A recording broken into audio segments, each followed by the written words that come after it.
Hi, everybody. Mario Francisco Robles, MFR, here with you, joined, of course, by none other than Brett Thomas Miro, and this is the Fanboy Podcast. How you doing, Brett? I am great. Episode 139. 139, Can you and believe it? what I can't believe it, and what an episode it's going to be, Brett, because we get to talk about a movie that, well, let's be honest, we've been talking about it for years anyway. But now we get to actually talk about the movie itself. We've been talking about every scrap of information about it, but we get to talk about the Batman. It's like it's like a holiday week this week for This me, is yeah, right? finally. It's been Right? so long. It's been so long, and we both saw it last night, but not together. You, of Not course, chose to see it with some broad. I don't know, yeah, you know. Speaking of which, look what I got in the mail today. I Oh got your yeah, save the date. Right now, I'm holding up that's the save the that's date for Brett that and is it. Jesse. And let's see, October 1st, 20. I think I'm busy. Yeah, Yeah, you are I can. busy. You're Yeah, busy I am DJ. busy. Yes, that's right. Because I'm gonna be DJing Brett and Jesse's wedding, and we're gonna have to come up with some really wacky, interesting stuff for your party. So I'm looking forward to that. And you can let Absolutely. Jesse know I'll be there. Okay. I love Very my good. save the Very good. date. Um, but yes, so I don't know. We probably shouldn't waste any more time. Should we just get right into it, Brett? Let's just get right into it. All right, so then let's get down to brass taxes. I'm going to ask you straightforward here. Did you like the Batman? Yeah. Oh my God. I absolutely loved the movie. Yeah. It is by far. I mean, it's my number one Batman film. It checked Wow, really? It checked all the Yeah. boxes. It literally was like a checklist of Hmm. everything I ever wanted to see Batman do in a movie. He did in Hmm. this movie. Yeah. And that's just like the quick non-spoilery thoughts, but it's a tremendous accomplishment. I loved every aspect of it. I don't know if I have any complaints. It was really Wow. a tremendous feat. Bravo to Matt Reeves and cast. Wow. And I'm just curious. See, last week we were talking about like the normies, the casuals, right? You did go with Jesse. You went with your lady. What did she think? So yeah, so like normally like she's not doesn't go to the movies often anyway. Period. The end. But she like would not have ever gone on her own to see this. She went because of me, and I was like, I Yeah. want to go. Obviously, she knows how obsessed I've been with this movie. That said, 3 hour long movie. It's a long movie. It's something you got to really be invested in. Hmm. She was and this is someone who falls asleep every night watching TV, watching movies all the time. Yeah. She was a trooper. She made it through the whole movie, and at the end looked at me and went, "That was really good." So, and this is Wow. someone who like she knows enough about Batman. She knows Yeah. the basics, and she had no trouble following anything. She Hmm. was really engaged, and she's also into like true crime stuff and a lot of those like Yeah. crime documentaries and murder shows and stuff. So for Yeah. her, the whole actual like storyline and plot and like the mystery behind it was like really engaging for her. So, Nice. All yeah, right. Well, that bodes well. that That that bodes bodes well well. if for someone who's like I mean like a super casual Yeah. fan. I And wouldn't it's even know if funny you would too. call her casual. Less than that. But it's funny too, because like last week, Matt Reeves was out making the rounds doing interviews, and something that he talked about was the test screenings and about how one of his big concerns was like, are people going to be able to follow the plot and all that sort of stuff? And I got to say, considering how many twists and turns and how much is going on, I feel like the movie did a real good job where it never lost me. I was able Yeah. to follow pretty much every step of the way. I was never confused. Did you feel that way too? Like you got it? Yeah. I really was with it the whole time. I remember one like specific moment, and not it's not like a spoiler. I'm not even gonna Yeah. give it any detail, but there was like a couple of little like ancillary characters that were caught up in the mystery Yeah. that were like kind of like crooked cops. I could just say Yeah. that I know a couple of times Jesse looked over to me and was like, "Who is that again?" Because like they didn't Oh really yeah. have much screen time. So that kind of got confusing, and it was throwing, definitely a lot of people at you. But like I said, for the Yeah. most part, I mean, it was pretty easy to follow and straightforward. And Hmm. you never got if you did get like off, beat for a second, you were very easily able to get back on. Yeah, for sure. Yeah, for me, see, I didn't see it with normies. I saw it with two fellow geeks who you happen to know very, very well. You went with You're, my old co-host. yeah, I went with your Play It Loudcast co-host. I went with Rob and Jeremy. And yeah, needless to say, the three of us were very, very pleased. Yeah. Speaking for myself, listen, I went in with expectations that were probably unreasonably high. I was even talking about it yesterday on my way there. I was on the phone with Joel, another friend of ours, and I was letting him know, like, I'm probably setting myself up for failure here.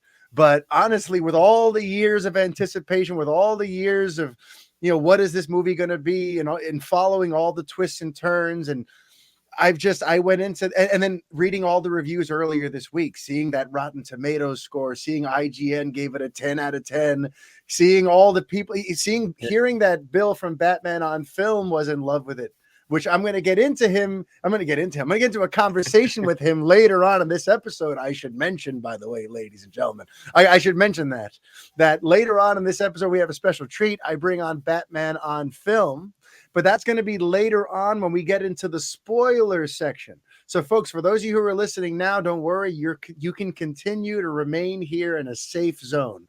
We're going to be sticking with non-spoiler Batman stuff. We're going to get into some regular fanboy topics. And then after a proper warning, we're going to get into my conversation with Brother Bill. We're going to get into spoilers and theories and talk about the sequels and get a little more granular on this Batman flick. But for now, while we're in the non-spoiler zone, as high as my expectations were, this thing met them and perhaps even surpassed them. Yeah. So, yeah, and it's rare that I sit down for a 3-hour movie and then instantly dying to see it a second time when it's over. Right.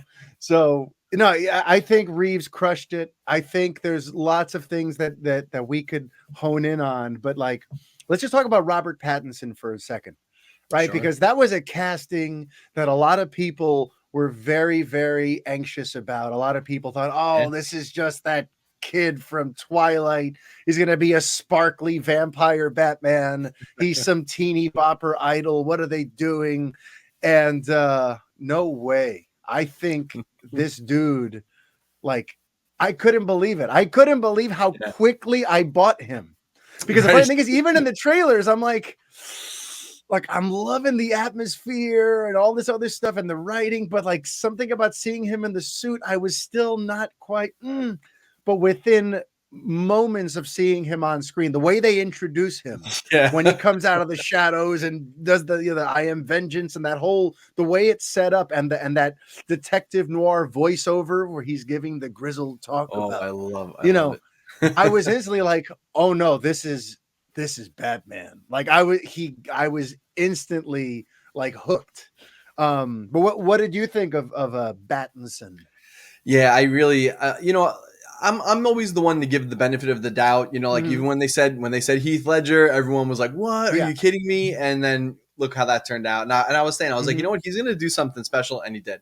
And then even when they did Ben Affleck, I was like, no, I really don't have any worries about that. I think he's gonna crush it. And this one, I definitely had maybe like a slight trepidation, but just from knowing in the past how like some of these have turned out, these inspired casting choices, I said I'm going to give this guy the benefit of the doubt. And then I did a little research and I went and watched some of his more recent indie films. Oh, you did? Look at specifically, which I think Matt Reeves mentioned was an inspiration for thinking of Pattinson for the role, was a movie called Good Time. Okay. It was basically, nutshell, quick thing. He's kind of Robert Pattinson plays like this kind of like down and out, like I don't know if you're gonna call him like a thug. I wouldn't even know if you call him that. He's just like an opera. He needs money. Let's just say he needs money. He has a special need. He has like a special needs brother, and it's just this movie that is filled with so much tension, and you get these glimpses there of the darkness, the sadness, the badness that we do get from him as Bruce Wayne and Batman in this film. So once I saw that, I was like, oh no, he's going to crush it. And he certainly knocked it out of the park. I really thought he was just such a tremendous force and presence as Batman. And make no mistake, he's Batman for like 95% of the movie. Yeah. Yeah. We So see him in the suit practically the whole time. yeah, which is like a total 180 from pretty much every other film, every other Batman film. And what's funny though is, in terms of what I find so impressive about his acting, about his performance in this film, is that costume, because that can be very limiting as an actor. It could be very like, how do I do what I do when I have like a whole suit of armor on and a thing covering half my face? Like, that could be a real obstacle to really conveying any kind of nuance, to really putting yourself, that can be a real obstacle.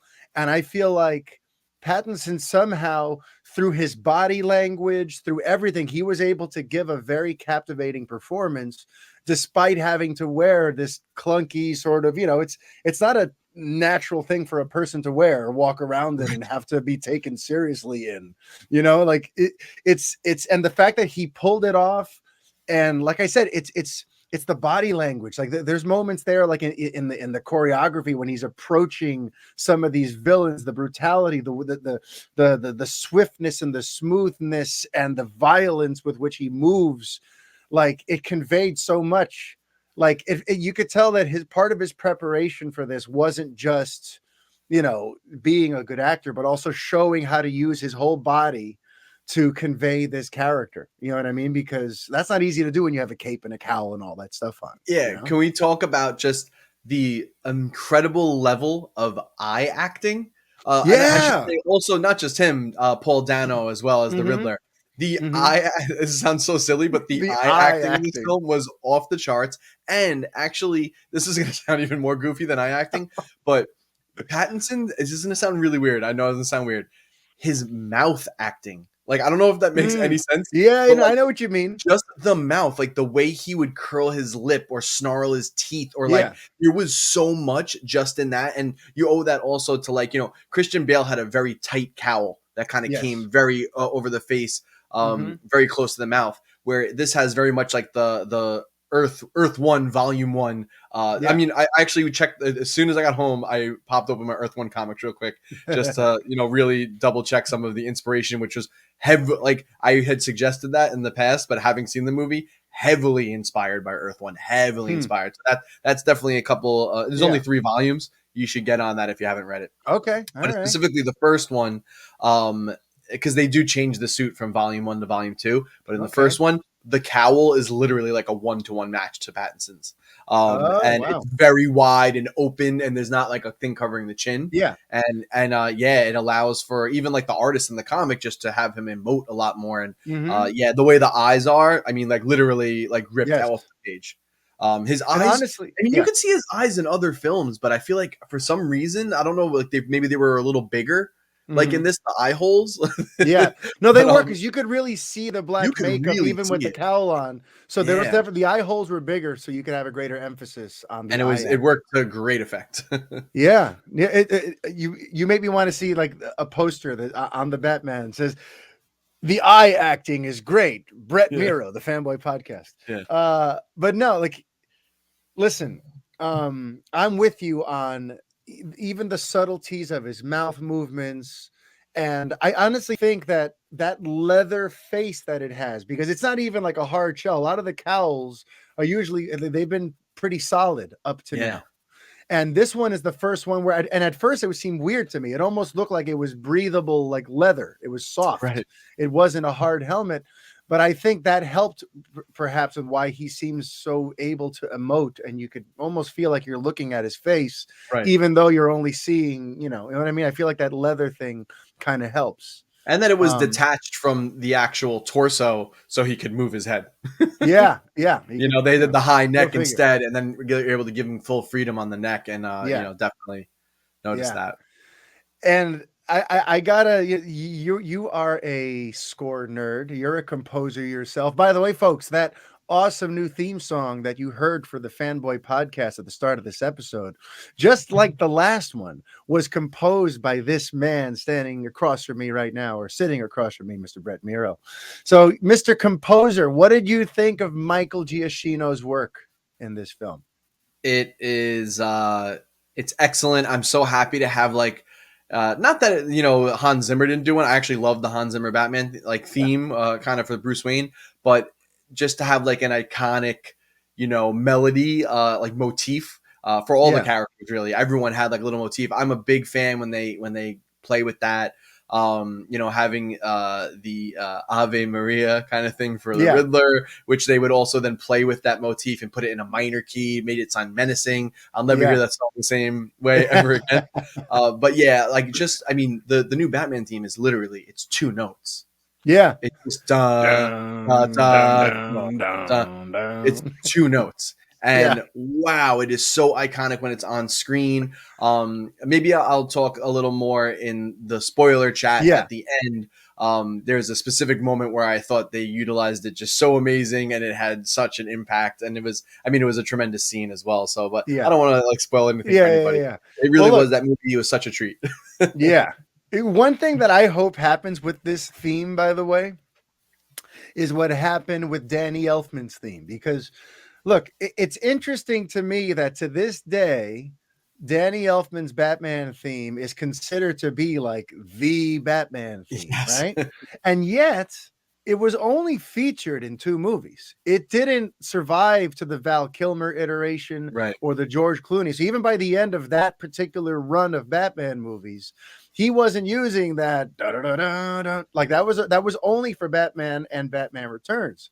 What clinched it, what sealed the deal and made that theme cross over into being the iconic Batman theme, is that in the mid-90s, when they adapted and they made Batman the animated series, they used that and it carried over. And that's where all of a sudden it wasn't just a theme tied to Michael Keaton, it was a theme tied to Batman in general. So with that in mind, I know that they've announced a brand new animated Batman series that's on the way, that I believe Bruce Timm is working on. A bunch of really amazing producers are working on it, including Matt Reeves. And I feel like the connotation, the hidden thing in all of this is that this animated series may very well have a similar relationship to Matt Reeves' Batman movies as Batman the Animated Series had to the Tim Burton movies, where it's not a direct adaptation by any stretch. They're very different, but there is a certain shared DNA between those two. Sure. So I feel like it would be amazing, and it would really seal the deal for Michael Giacchino's theme to now become like the new theme for Batman moving forward, if it somehow makes its way into that cartoon, Right. So I think that would be what a run he's having. If I'm not mistaken, didn't he also just do No Way Home? Michael Giacchino did No Way Home. He did Star Wars Rogue One, so he took over for John Williams. He was the first non-John Williams composer to do a Star Wars movie. And he also was who J.J. Abrams hired to do the Star Trek reboot. Right. So this guy's been like just dealing with these huge IPs and putting his own stamp on them. He's crushing it. He's having a nice run. It's a nice run. And what's cool, what's even cooler about the Batman is this one is almost entirely this one is entirely original. On the other ones, there were sort of he kind of had to riff with some established motifs. Like even with Spider-Man, he did the thing where he's orchestrated the 60s Spider-Man theme. Like he's kind of taken stuff that was pre-existing. With Batman, he started from scratch, and it's phenomenal. It's phenomenal. Yeah, and I don't know if you had read too, but actually Matt Reeves has spoken about it that Michael I say Giacchino. I want to say Giacchino, but that sounds like a cappuccino. He actually had written the theme for Batman before there was a single frame of the film shot. Oh wow. So this is something I think as soon as he consulted with Matt Reeves, he was probably like had this just in his pocket, was like, one day if I do Batman, it's going to be this. Like he probably wrote it just for himself. And then he was like, I get to use it now. But like he apparently had this before even seeing the film. He just knew. And then Matt Reeves immediately was like, yeah, no, that's it. I didn't even shoot it yet, but that's definitely the one. It's funny because I was thinking about that too. I remember like they released the first snippet of that score, I want to say almost 2 years ago. Like, it was when they first revealed the costume. Matt Reeves posted like a 20-second video that has like a slow close-up of Pattinson in the suit with just that playing in the background in piano, and everyone lost their minds. And it's crazy to think how long we've been waiting for this freaking movie, Brett. I know. I'd even forgotten that it was originally supposed to come out in June of last year. And then it got delayed to the fall and then delayed again to now to March. I mean, it has been an epic slog waiting for this thing, but at last it is here. It was worth it.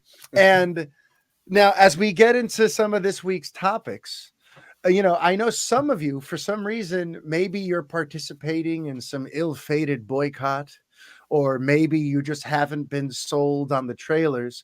But for whatever reason, maybe you're not in a rush to go see this in theaters. Maybe you're saying, I'm going to wait until this thing comes to streaming. And with that in mind, they've announced when The Batman will be coming to HBO Max, because that was a big question. Last year, all of Warner Brothers movies came to HBO Max the same day that they were in theaters. So people were wondering, would that happen with The Batman or something similar? And well, no, not quite. The Batman's going to get a full 45-day run in theaters before it arrives on HBO Max on, mark your calendars, April 19th. All right, folks, April 19th is when The Batman comes to HBO Max. And honestly, that's a pretty cool date for me, because not only is that Rob's birthday, so Rob, super Batman fan Rob, is going to be happy about that, but also the day before, April 18th, is when my second daughter, my third child, Delilah, will be born. So I'm going to need some stuff to watch and amuse myself when I'm up helping Kristen with the baby in the middle of the night. And I'm going to have Batman to look forward to. So good. I'm very excited about that. But Brett, are you going to wait until April 19th to see this thing again? Or are you dying to see this thing in theaters again once more? I am planning, hopefully my second viewing, I'm thinking of possibly doing IMAX. Yeah. But I'm definitely seeing it again. And hopefully we can do it together maybe next week sometime or soon. Yeah. All right. Yep. I will definitely, I need to see it at least one other time, which again, for a 3-hour serious movie like that says a lot. Right. But all right. So moving on to our next topic, something else that came up this week that is not Batman related is that Indiana Jones 5, starring Harrison Ford, has just wrapped. And before I say anything further, because there's an interesting quote from James Mangold I'd like to read, but just before I even get into that, Brett, your gut right now in March of 2022, you hear there's an Indiana Jones 5. Do you care? I mean, I'll see it. I'm gonna see it because it's like the end of an era, and I do like James Mangold as a director. I love what he did with Logan, but I like Indiana Jones, but it never was something that I followed or was attached to in a way like I have been with like Spider-Man, X-Men, Batman, Star Wars. It was a thing always that I liked and enjoyed, and I've seen the movies, probably a few times, but it's not something that I ever like kept going back to. And Indiana Jones 4 is actually the Kingdom of the Crystal Skull has the exclusive privilege of being the one distinction, I should say, of being the one film that I saw in theaters and fell asleep during. That's the one. That's the one. I fell asleep. And let me tell you, just so for people that spoilers for Indiana Jones 4, but there's like aliens at the end. I don't know at what point I fell asleep. But just imagine you woke up in the theater and there was a UFO and an alien on the screen, and I literally for like a few seconds before I looked over to the right and saw like my girlfriend at the time, I was like, oh my god, I fell asleep, and it's like the next movie. It's another movie. I woke up to aliens. Yeah, or I got put in like a bizarro world. I don't know. That was the most jarring thing, and I'm sure it was jarring if you actually watched the film. But imagine just waking up to it. I was like, I thought this was an Indiana Jones. Being awake for it didn't make it any easier to swallow. Trust me. Take it from me. So Indy 4 was definitely. So I'm kind of happy, and I have a feeling that even if this is not like hitting the heights of like 1, 2, and 3, which like I feel like it probably won't. I think it'll definitely be better than 4. So by the way, of those original 3, which one's your favorite? Yeah, I mean, I like the first two pretty much. Raiders of the Lost. See, for me, Yeah, it's Raiders and Temple all of Doom. about The Last Crusade. I'm all about number Yeah. 3 with Sean Connery as the dad and the hunt for the Holy Grail. I've watched that one The probably the Hindenburg. least. Okay. Yeah. Yeah, that's the one and you start with a young Indy and like this flashback, and it's River Phoenix. Nah, for me, it's all about The Last Crusade. But look, this Indy 5, I haven't been looking forward to it particularly because, again, Indiana Jones 4 Crystal Skull was a bit of a mess, and it didn't exactly pay off for me on bringing Indy back. Like for me, if they were going to come back and do this long anticipated sequel many years later, it needed to be an instant classic. And it just kind of wasn't. It was kind of sad to see Spielberg kind of swinging and missing at a few things on that movie, and it just didn't feel the same anymore. So when I heard about this Indy 5, I was already kind of like, and then Spielberg quit. So I'm like, now I'm even less interested. But then they got my interest back a little bit when they announced that it's James Mangold, because Mangold I've been a fan of for many years now, not just from Logan, but also for 310 to Yuma. The guy's done, I'm trying to think that he's done, now my mind is drawing a blank, but he's done a few films where I've just gone, whoa, this guy's got something. This guy is one of the filmmakers to look out for from this current crop of working directors. And he has a quote now that is making the rounds ever since Indy 5 wrapped that I want to read for you. Brett, will you let me read it to you? You could read it to me. I'm all ears. All right. I'm going to read to you.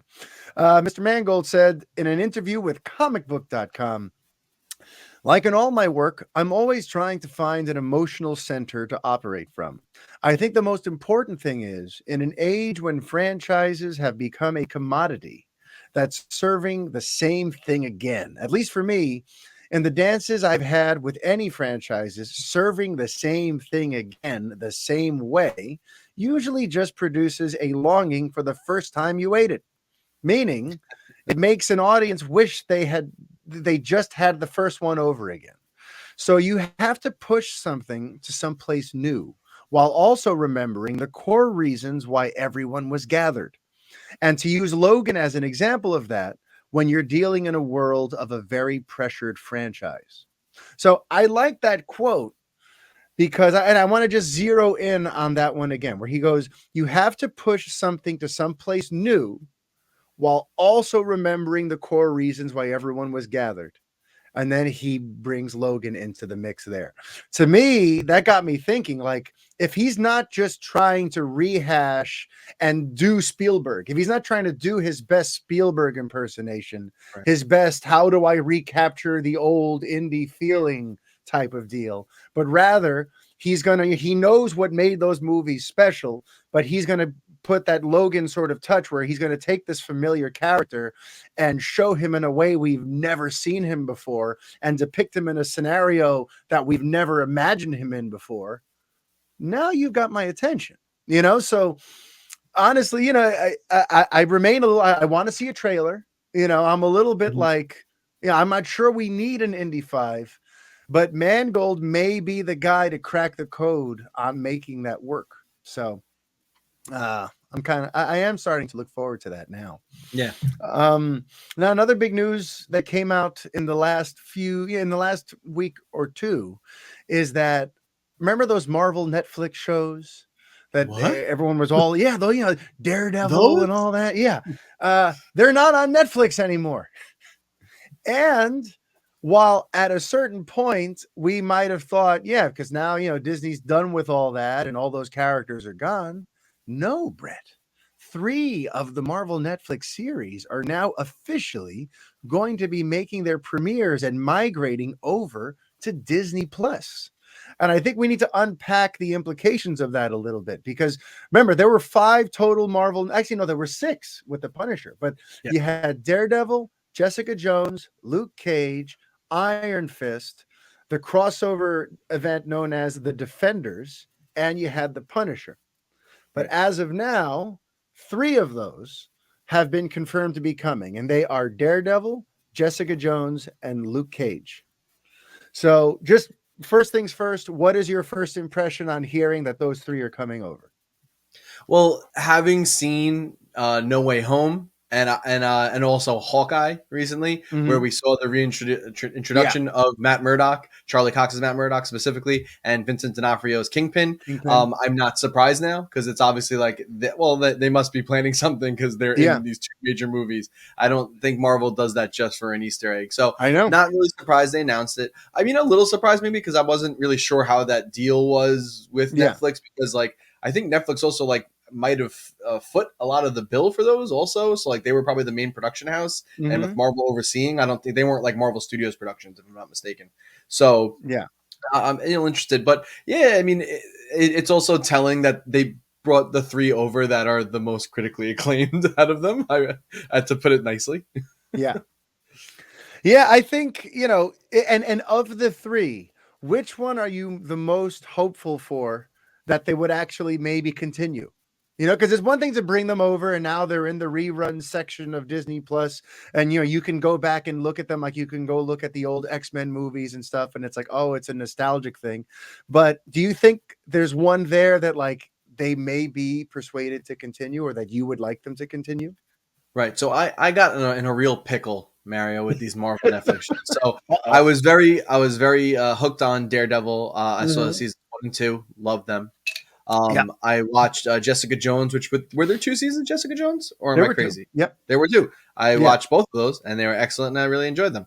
I unfortunately missed Luke Cage, and I missed Iron Fist, and then the Defenders came out, and then they did Daredevil season 3. But because I had not watched Luke Cage, Iron Fist, or the Defenders, I felt like I was going to be out of sync. So then I also never watched Daredevil season 3, and then way to go. About way to go. About at the time that I was planning on getting into them, then they got announced that they were canceled. So I was like, it just kind of like killed any momentum because I was like, oh well, now it's just over. And so I was kind of like, meh. I think I checked out some of the Punisher, but I think at that point I might have got a little burnt out on all this stuff too. Yeah. But for me, to answer your initial question, I would obviously love to see Daredevil. I love that show. I think that show's fantastic. And I would like to see Jessica Jones. But both those shows, obviously, I think they would probably, or Disney would want to probably tweak them if they're going to put them on the streamer. Maybe like dull them down a little bit with the violence. So especially Jessica Jones. I mean, Daredevil was crazy too, but Jessica Jones had some more like disturbing stuff in it. It did. But also, to his credit, by the way, Charlie Cox has said that he would be all in favor of doing a season 4 that is perhaps a little less violent. If it means like, watering it down a tad to get to continue the exploits of Matt Murdock. I mean, I'm good with that. I don't need excess blood or, curse words or whatever. I just need a good story, so as provided that they can get a good writer. I mean, honestly, I wish that they would bring back Stephen DeKnight. Now that name may not mean much to you, but it means a lot to me, because Stephen DeKnight, he not only adapted those Spartacus shows on Stars that I really liked. I don't know if you ever got to see any of that. Spartacus, Blood and Sand, and Gods of the Arena. Really, really great shows. And then his next big thing was he did season 1 of Daredevil, which to me is still the best season out of any of those Marvel Netflix shows. Sure. And while I think the other Daredevil seasons were strong too, to me, it was never quite the same once DeKnight was gone. So if they were to announce tomorrow that Disney has hired Stephen DeKnight to come back to do a 4th season of Daredevil, I would be there with pom-poms on. What if they hired Stephen today? Wow. All right. Thanks for being with us, everybody. That's it. Leave your 1-star reviews. Okay. But for me, out of all those potential shows to continue onward, I would say give me more Daredevil, pretty please. Yes. But I do find it interesting that in all the talk of these Marvel Netflix shows, the Punisher has seemingly kind of dropped out of the conversation too, even just amongst like the fans. Because I feel like there's like the Daredevil thing, there's been like a constant push ever since they like canceled it 2 years ago that we need more Daredevil. We need more Daredevil. Meanwhile, I remember people were very high on John Bernthal's The Punisher. And when his series came out, there was a lot of hopes. You know, it was like really good casting. He's a great actor. You know, you'd think that there were like, where's the clamor for that? You know, I find it curious that disappeared like that, but it is what it is. The next topic, before we get into our Batman spoiler stuff, before I bring in Bill from Batman on Film and we get into all that goodness, comes from Tavo Borrego. Tavo sent in our listener question of the week. Last night, actually, I should preface this. It is about wrestling. And before I give my answer, I kind of want to focus group that. See, Brett's face is why I'm going to focus group this. 6 hours of WrestleMania. That killed any interest Brett ever peripherally had about wrestling. Was 6 hours of WrestleMania that our boy Luke was at and wrote a scolding editorial about for Revenge of the Fans back in the day. See, we hated it and we were sitting on Jeremy's couch. Right. Luke was in the stands and it took him like 5 hours to get home after the show. He had to sit there for 10 hours of WrestleMania plus the pre-show. So, all right, you can't complain that much. Luke had it way worse. By the way, how you doing, Luke? We miss you. Come back to America. Miss you. Come back. But what on earth was I going to say? Okay, no, look. So here's why I feel the need to focus group this, because folks, I am a huge, passionate wrestling fan. And that went away for many years, but ever since AEW came back on the scene in 2019, it reignited my love of this stuff. And I've been tempted for a long time to do like a spin-off of this show, like a wrestling fanboy thing, where like maybe a half hour a week just to talk about current wrestling topics. And I want to know if there's any of you out there who would be down for that kind of thing. So look, we've set up an email account. This is where I want you to send questions from now on. And I also want you to email me at thefanboypodcast@gmail.com.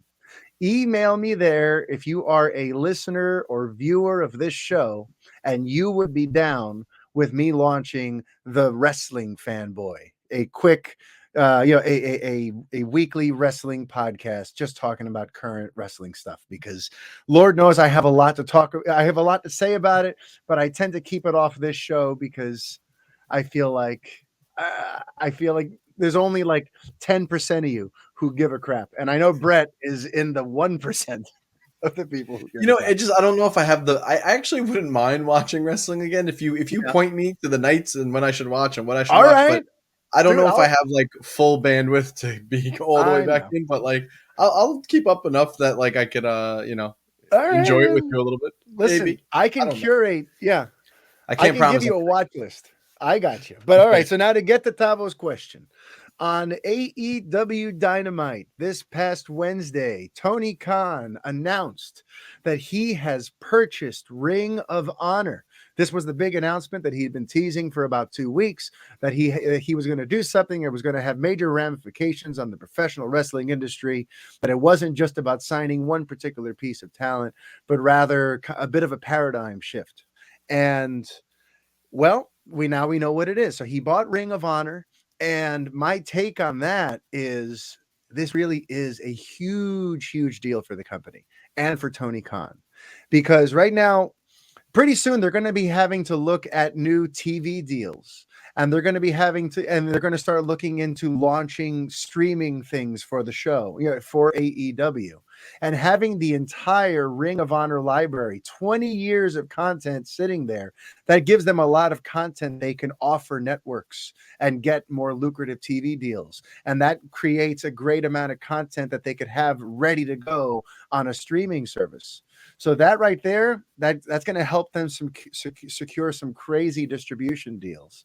But then if they can take away one of these YouTube shows and rebrand it, instead of AEW Dark, which is where all the newbies go and wrestle, and they make that Ring of Honor, and Ring of Honor kind of becomes the training ground for AEW, I think that would be amazing. Because right now, these guys need a place to work, and sometimes I don't think it should be on primetime television Wednesday nights for the whole world to see. There's some young under seasoned wrestlers they could use some seasoning, and sending them to Ring of Honor, I think, would be a perfect place for them. And for this massive roster that Tony has amassed, now having another wrestling company that he could, run and send them to for seasoning, I think this is only good news. And this gets them back the All In show, which is the show that was basically the proof of concept for AEW. ROH owned the footage from the very first AEW show, essentially, and now they get to have that. So I'm very excited. I want to see how they handle bringing back that brand as like a weekly wrestling show. I want to see how they take advantage of that library. I think it's going to be really cool for them creating like retrospective documentary content on a lot of their stars, because a lot of the bigger AEW stars right now began in ROH. And now that they have all this footage, they could do some really cool documentaries, kind of doing these career retrospectives using real archival footage that they now own. So I think this is a huge deal. I hear that he outbid WWE for it, which is kind of cool. I hear Vince McMahon and company are kind of bummed. They wanted to absorb ROH into their WWE network, but Tony Khan thought otherwise. And I'm all in favor of an alternative to WWE, the evil empire, the monopoly. So go, Tony, go. AEW for life. And that is my wrestling chatter for the week. See, and it didn't last 6 hours, Brett. But folks, again, email the Fanboy Podcast at gmail.com if you would be down for me talking wrestling on a separate show from time to, if I were to do that. Okay. So now we get to do something real cool. Now I'm going to be bringing on Bill from Batman on Film. He and I recorded a conversation earlier today where I got to hear the opinion of the ultimate Batman fanboy, Bill Jet Ramey. And towards the end of that is when we get to spoilers. So if you are still trying to avoid spoilers, you can still listen to some of this conversation, but at a certain point there in the middle, it's going to cross over and we're going to acknowledge it. And once we're out of that, once I return here with Brett, we're going to be going full spoiler talk on the Batman. So for those of you who don't want to participate in that part of things until you've seen the movie, we hope you enjoyed episode 139 of the Fanboy Podcast, and we hope you'll be back next Friday for episode 140. But for now, without further ado, here's my conversation with Bill Ramey of Batman on Film. So right now, it is my pleasure to bring back onto the show a gentleman who's been here countless times discussing all the rumors about a possible Batman movie. And will it be a Ben Affleck movie? Or will it be a Matt Reeves movie? And is it going to be connected to the DCEU? And is it connected to any hashtags? Like, I feel like over the years, me and this gentleman have talked about this project in some incarnation with some level of controversy and all this other stuff for all these years, and now we actually get to talk about it. Here's Bill from Batman on Film. How you doing, Bill? I'm good. I mean, it's been literally, I think I wrote an article right before I saw the Batman, was like, I think it was finally it's time to see the Batman. Yeah. And I feel like I've been covering it for a decade, because almost a decade, because as soon as Ben Affleck was cast as Batman for Batman v Superman, I mean, it was immediately, he's going to do a solo Batman film. Yep. So it's been that, it's been that since. And then finally it's here. It's just, yeah.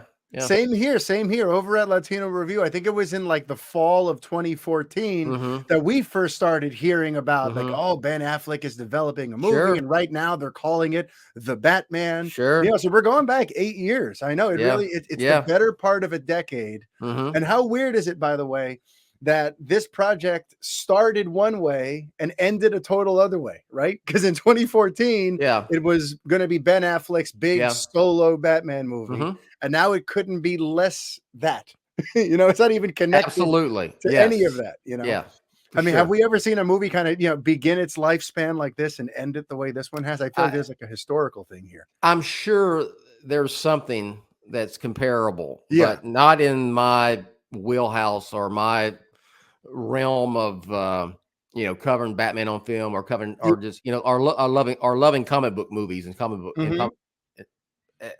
period. So Yeah. this is kind of unique, I think. Yeah, the closest for me would be Man of Steel, because technically Man of Steel was the code name for what was going to be Bryan Singer's sequel to Okay, Superman yeah. Returns, but Yeah. that was a possibility. But Yeah. like it's not the same comparison because he didn't get terribly far on that. Like we heard the name and some loose ideas, but like Ben Yeah. Affleck had actually started, writing a script.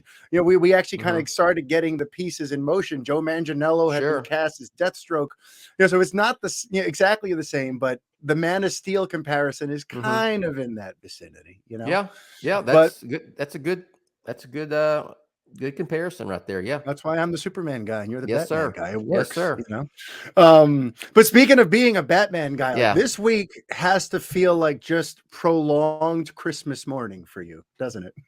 It's been fun. Yeah.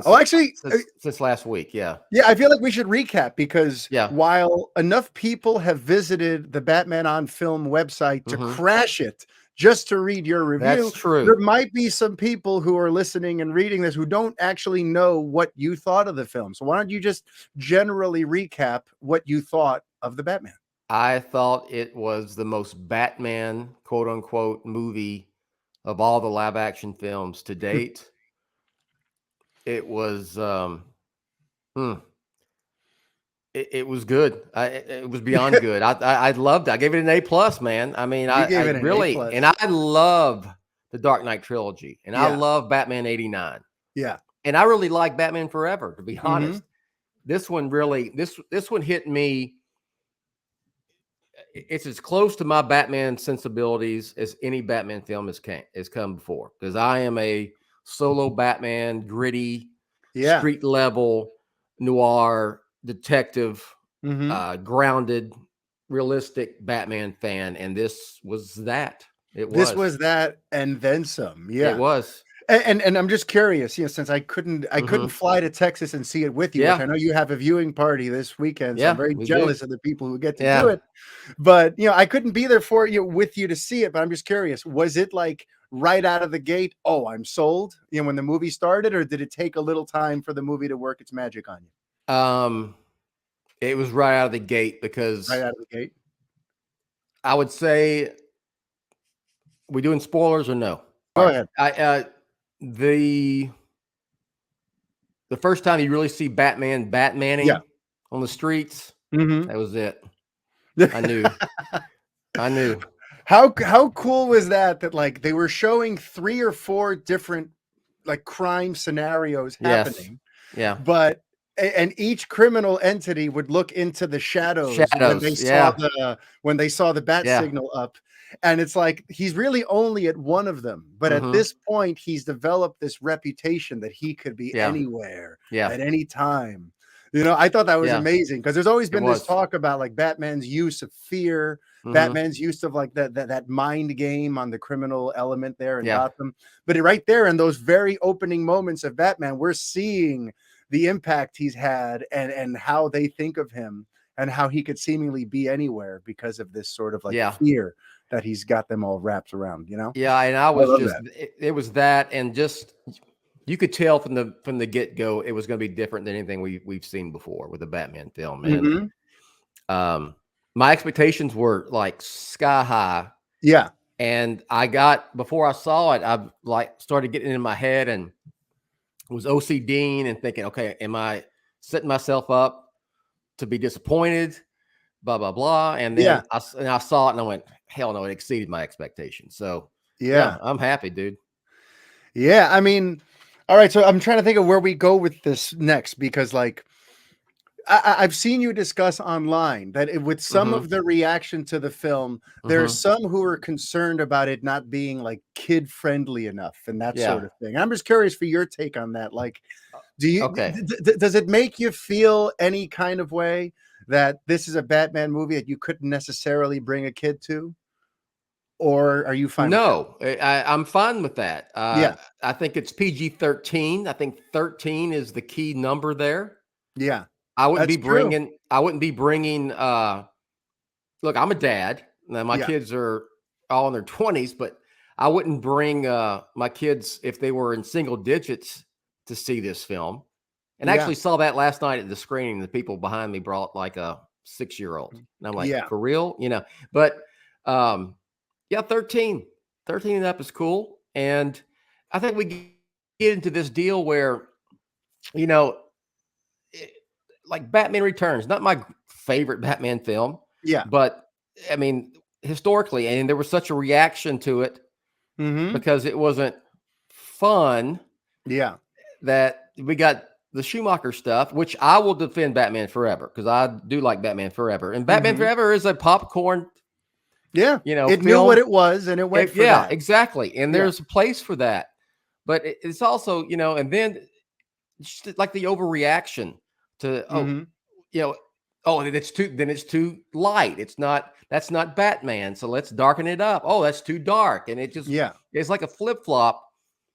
I mean, this is Batman at his core. If you know the origin of Batman, 1939 and Detective Comics 27, this is that, Yeah. And it's not necessarily kid stuff. Yeah. The stuff he's dealing with is not kid stuff. Batman is so there is so much Batman media. There's plenty of if you have a young kid, you're a Batman fan, okay? And you have a young kid who you want to indoctrinate into the world of Batman, there is plenty of stuff to do that. I mean, there's Batman Forever. There's Batman and Robin. There's a 60s TV series. There's the Lego Batman movie. There's all the animated stuff, TV shows. So it's not like Batman isn't that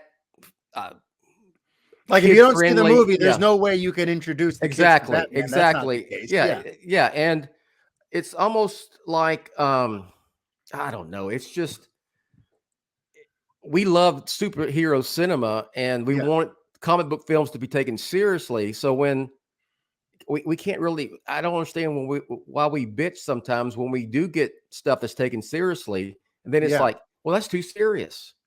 I mean, honestly, I've been seeing a lot of these weird, like from the people who have had the audacity to give this movie a negative review. I've seen a lot of this stuff where it's like, it's supposed to be a fun romp. Oh, here's another one of these movies that's supposed to be fun, but ends up being a drag. And I'm like, where did we get this impression that everything is supposed to be fun, that everything is supposed to be jovial and colorful? Certain stories require this kind of tone.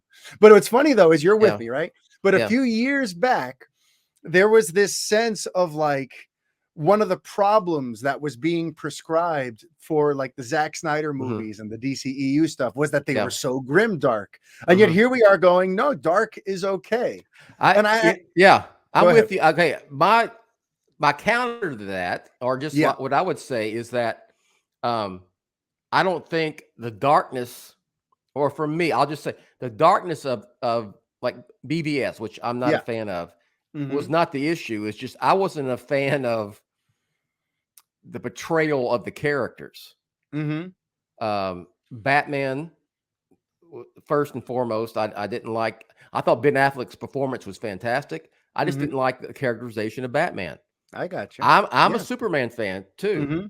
And you didn't care for Superman. I didn't care the way Superman was portrayed in that film. So I think it was. You could have a serious movie that can be dark, that's based on a comic book. But it can be good too. It can be, Well, that's a discussion I'm interested in having nowadays too, with all of these last few years, with all the back and forth between the fans and the critics about what we should expect of these movies and all that. Like, I've always said that the darkness and the tone isn't what hurt those movies, isn't what hurt BVS. It isn't what hurt Suicide Squad. It was more so just the execution of the ideas. You could have two people would have the same sort of, they're both going to approach it with a sort of like dark and layered sort of tonal approach, but one person can handle those nuances and still make it a captivating story. And some people can just, the same idea will just be a slog and it won't flow right. And, So I think it's going to be like almost like a tough pill to swallow for some of like the the hashtag fans that you and I have had our run-ins Yeah, with over the yeah. years, because all this time they keep hearing, oh, our favorite movies are so dark, and everyone wants it to be like Marvel and colorful, and now here's a No. Batman Yeah. movie that's dark and all this stuff, and it's Yeah. getting praised. So Yeah. they view it like people like us are being hypocritical, or they Yeah. view it like, what is this weird double standard? Why is it okay for Reeves to do this but not for Snyder? I would And say it's like, that because a lot of those folks, Mario, are fans of that specific take yeah, exactly. on those Mhm. characters, Yep. not the character as a whole itself. Mhm. You know what I mean? So Absolutely. yeah. Absolutely. And you've wanted Batman on an island by himself for Mhm. years now. I know I you've been have. against the DCEU connected Batman. You don't want to Mhm. see a Batman fighting parademons I and all don't, this and I other would say, stuff. and I would, it's almost like for every DC character, I love Yeah. it when they're in their own world, not just Yeah. for Batman. I think it's just more creatively liberating and not as shackled to the filmmaker. I agree. I would love a filmmaker to come in and pitch Superman and let it get the Batman treatment. Yeah. Yeah. Uh, See, and I'm not saying the Batman treatment to make it Superman dark. no, I know what you mean. You know Yeah. what I mean? You Yeah. just make it about this is Make it his universe. Superman. Yes. And what matters is his universe, his characters, Correct. his arcs. Yes, Not sir. that we're worried about Yes, there sir. being 17 Yep. other Justice Leaguers floating around and how is this going to fit into that bigger story and all that. Yeah. It's funny because I've gone back and forth. There's a part Yeah. of me that adores the shared universe Mhm. concept, because growing up, it always was kind of like a thing. It would be cool if these characters Mm-hmm. coexisted, because we know they do in the comics. Growing up, it was always like, oh man, if I could see Michael Keaton's Batman on Mhm. the same screen as Christopher Reeve's Superman, like, that's always spoken to me. And yet, the Batman has sort of made me a believer in that, like, there's still a place for these stories that are just singular in their focus.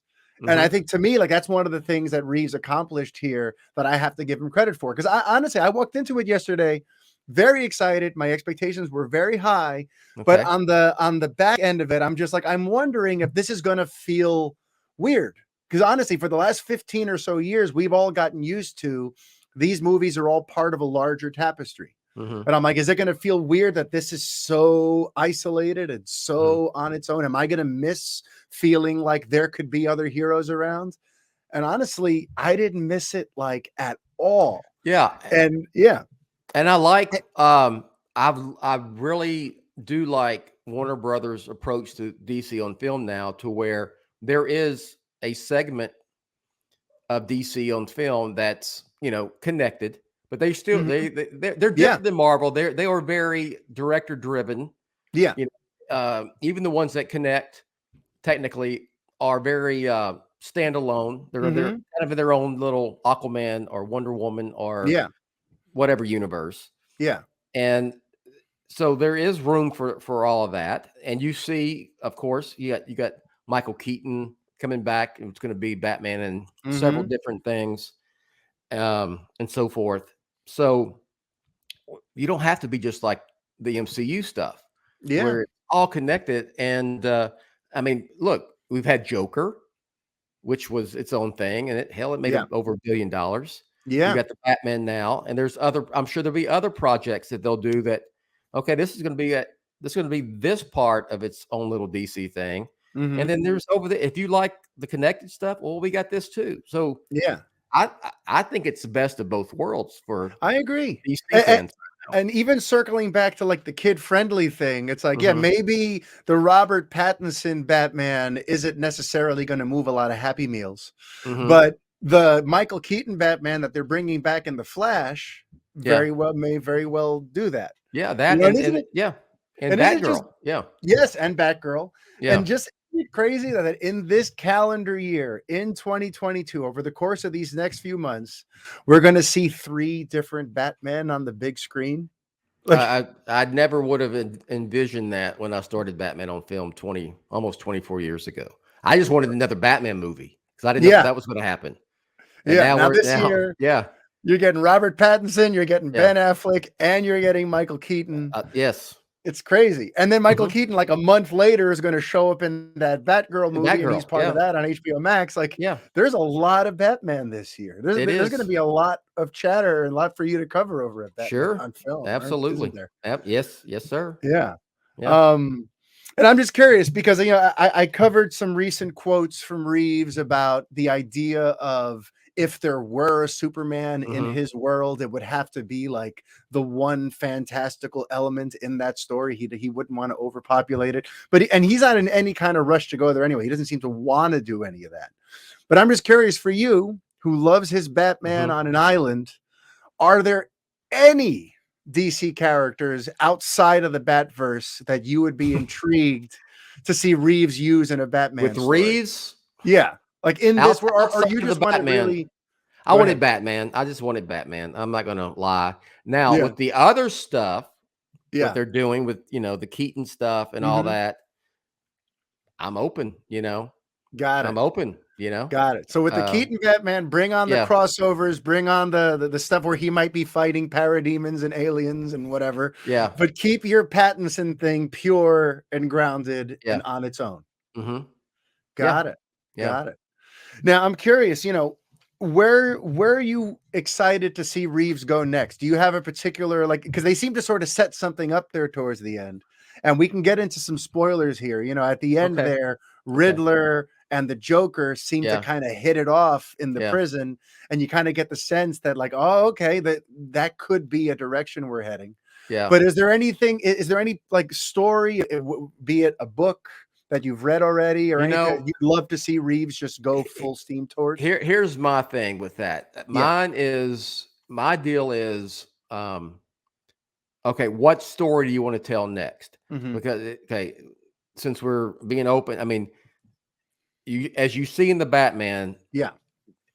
Bruce Wayne goes through a very significant Yeah. character arc, Very. where in the beginning it's just Batman, and he's like so disconnected with the world. It's just Hmm. the Batman mission.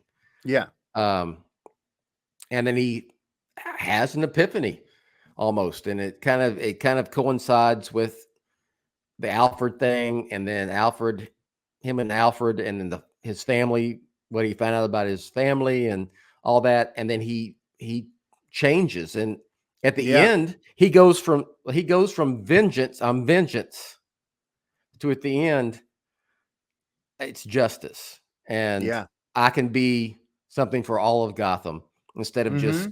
kicking street thugs ass every night. I'm so glad you brought that up, Yeah. because that's something I've been saying for years too, about like, what is your brand of heroism, right? For Hmm. some people, heroism, all they need to see to think that someone's being a hero is seeing them beat up the bad guys. Yeah. But for me, heroism's always been more about saving lives and Hmm. helping those in need, not just punching the crap out of Yeah. villains. And at the beginning of the movie, it's all about the vengeance and the violent mission. And it's Hmm. all about, like, he's trying to create a positive effect on Gotham while leaning into sort of negative things, Yeah. violence and Yes. vengeance, right?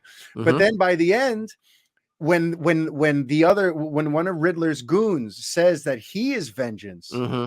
that was so powerful, because then he realized, like, if I'm not careful, I'm no better than these guys, because these guys are doing the Yeah. same thing I'm doing. They're Yeah. angry. They want vengeance. They're lashing out and hurting others in the name of their idea of justice. So maybe vengeance isn't a good enough It motivation, was you the know?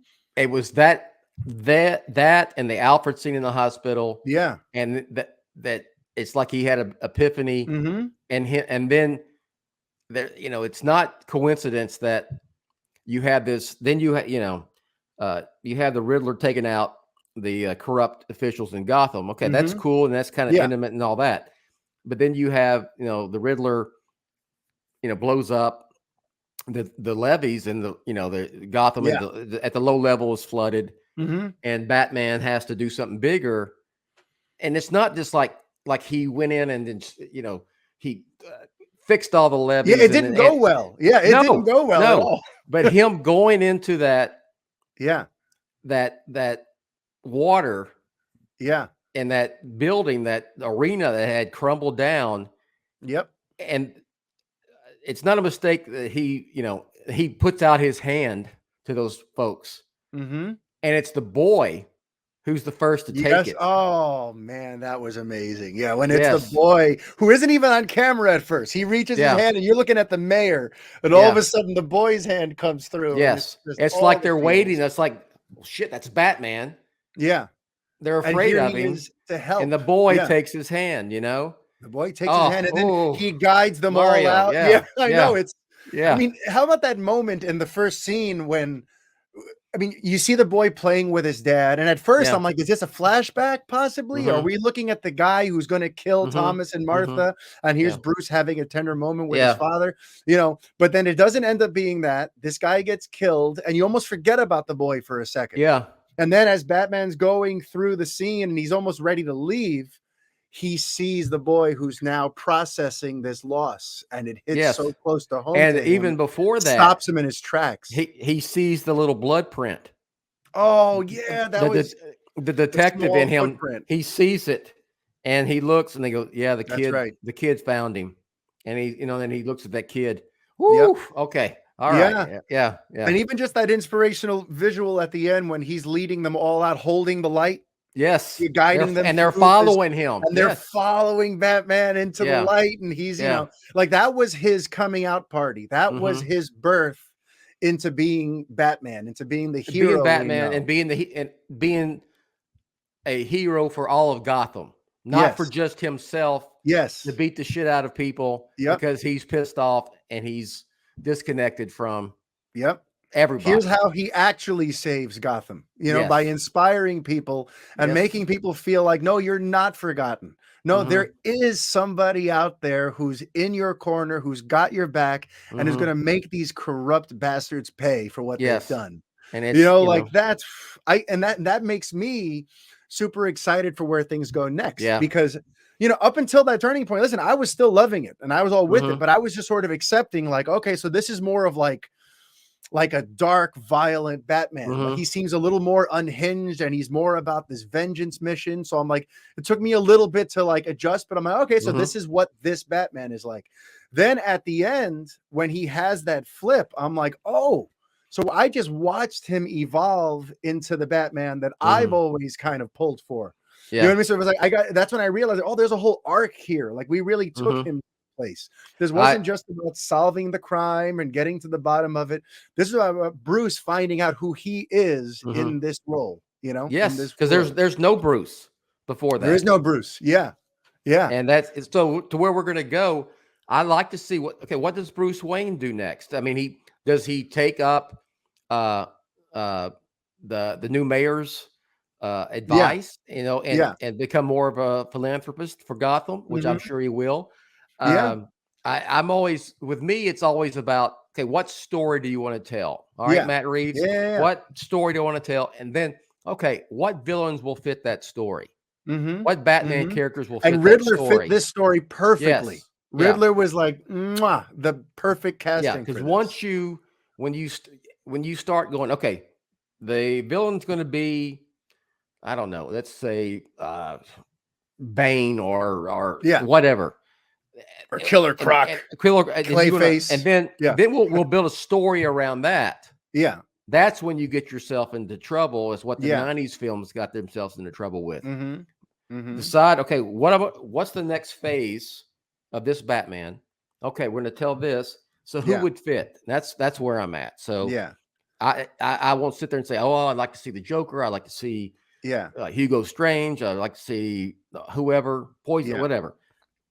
Let the story dictate that. Yeah. And honestly, there are some interesting seeds to plant because like you said, I think in the next film is when we're going to see the Bruce Wayne persona come more to the forefront because if you think about it, not only did he himself, Bruce, have like a lily white impression of what he thought his parents were, which was then sort of crushed in the middle of this movie when he got found out about that other stuff that that Thomas Wayne was up to.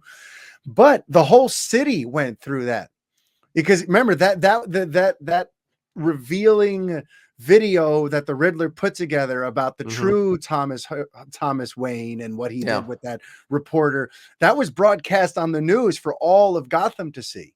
So Mhm. Bruce may very well feel like the Wayne name needs to mean something positive again. Yeah. You know what I mean? So you could almost Yeah. see like the motivation to like, it's Yeah. time for Bruce Wayne to go out there and remake what it means to be a Wayne again. Because Yes. now the last Great taste people point. got, yeah. That's So a great point. Yeah, I get that 100% because even though, Alfred filled him in that like your father was a good man. Mhm. He was trying to protect your mother. He got desperate. Yeah. He didn't think Falcone was going to go and do what he did. Yeah. But it was and it was going to go to the police once he found out, Yeah. and then he had him killed. But Bruce found that out. The city didn't. The city doesn't. Exactly. So that Yeah. doesn't matter. He's going to have Yeah. to the He's Wayne have to figure family out will have how to do I make up for it. redeem, Mhm. how do I redeem the Wayne name? Yeah. You know? And Yeah. speaking of other things that were like very subtly set up, because it Mhm. wasn't like they didn't hit you over the head with it, but if you think about it, the DA was killed. A corrupt DA was killed. Doesn't that create now a vacuum Yes. for You a know- young DA? To step you in. know Harvey Dent's coming. Yeah. Exactly. You know Harvey exactly. Dent's coming. Yeah. So this year, it's amazing that like none of it was hit over the head. Like here's where we're going in the next Mhm. movie, but there were some very subtle things all throughout this to kind of show you what this Batverse has in store for us in the years to come. Speaking of that, can I ask you Yeah. a question? Bring it.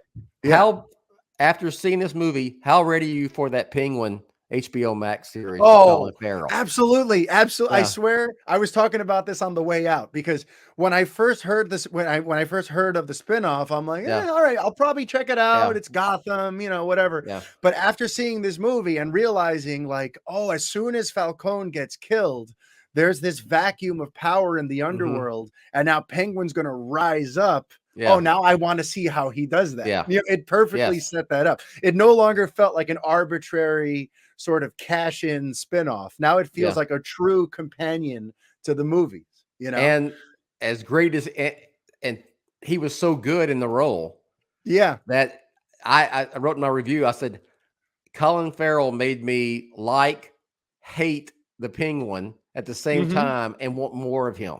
And I Yeah. can't wait to the TV show. So That's amazing. Yeah. Yeah. And we're almost out of time, but one thing, if I had to mention something that didn't quite land, and I'm just curious if it landed for you. Well, I won't give I don't want to give my Okay. full opinion yet, but the Joker tease at the end. Did you feel like the excitement and the goosebumps that scene was probably meant to make? Meant to make you feel? Did you feel that? I will say this. I mean, let me clarify. Yeah. I have a caveat here. Okay. I was pretty spoiler free, Yeah. like 95% going into Mhm. this film. I knew about the Joker thing. Okay. Okay. Yeah, I remember you were dropping teases and posting pictures of the actor. I Yeah. knew you knew what was up because you So- are the authoritative person for all things Batman, of course. But I don't know if that Yeah, if that that dampened your that reaction. dampened it. And, honestly, I mean, thinking about just from a film point of view, you Yeah. didn't absolutely have to have that scene in Yeah, the you film. kind of didn't. Yeah, I agree. Because I guess where I'm going with this is that was the one thing where I felt like I should probably feel something here, Mhm. but I really don't. You know what I mean? Like when he starts to cackle and you see him and Riddler, like, oh, that's definitely the Joker. Oh my God, that's where they're going. I feel like in theory, it should have felt like the Mhm. end of Batman Begins when Gordon pulls out the Joker card. You know what I mean? I feel like Yeah. that was sort of like in theory how I should have felt, but for I better would or s- worse. I guess to say maybe where Reeves was coming from Yeah. was that it was it maybe a little bit of world building to where this may be coming in the future. Yeah.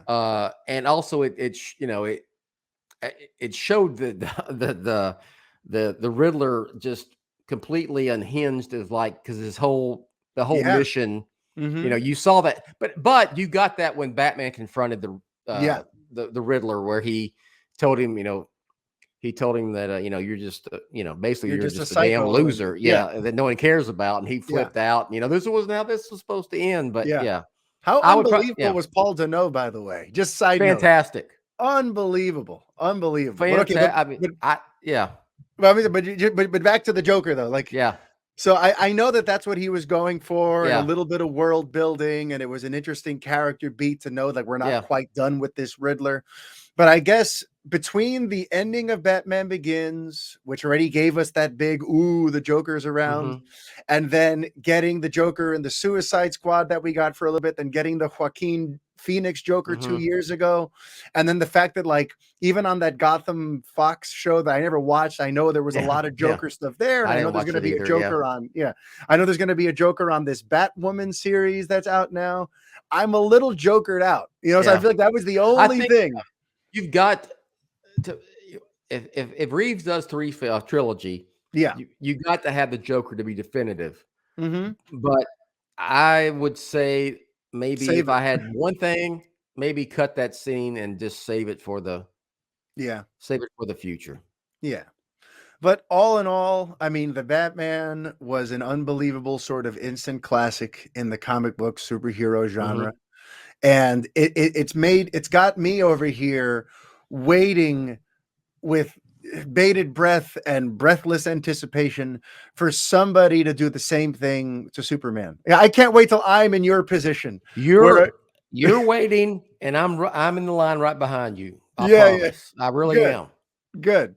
I mean, how cool is it going to be in a few years, hopefully, fingers crossed, where we could have this conversation with the roles reversed, where Mhm. now there's been a seminal Superman film that Yeah. we could gush over, and I could be the one who it feels like Christmas I'll morning. be as happy as you are. I Yeah. promise. Yeah. Well, I'm happy for you, Bill. I'm happy for BatmanOnFilm.com. And I want to thank you so much for coming back here on the show. Anytime, man. Yeah, Yeah. and as more information comes out about the sequels, which I hope it doesn't seem like he's in a rush to do them. Yeah. It seems like he wants to take a little break and come back to it. And he Oh my doesn't God, I wanna don't blame him. He's been doing this for 5 years, literally, Yeah. Yeah. Yeah. But hopefully, as more information comes out, you can hop back on, or maybe I Yeah. can go over to BOF and Yes. we can Anytime. discuss some of this exciting stuff because things are exciting again, right? Like, I feel like we had this weird limbo there for a few years after 2016. We're talking about DC on film was like, oh, what's going on? But now with the Batman and the Flash and Black Adam and all this Yeah, stuff, I'm stoked for Black it's Adam. exciting again. The Flash, All right. it is exciting. I'm with you 100%. All right, good. Yeah. So we're going to have to do some more World's Finest podcast, Bill. That's Yes, what sir. that means. That's what this is. World Finest. Yep, always a pleasure to have Brother Bill on the show, and we're going to be doing plenty more of that in the months and years to come. But for right now, Brett, now we get to do this. We get to go full on into the Batman. We're not worried about spoilers anymore. We are officially in the spoiler zone.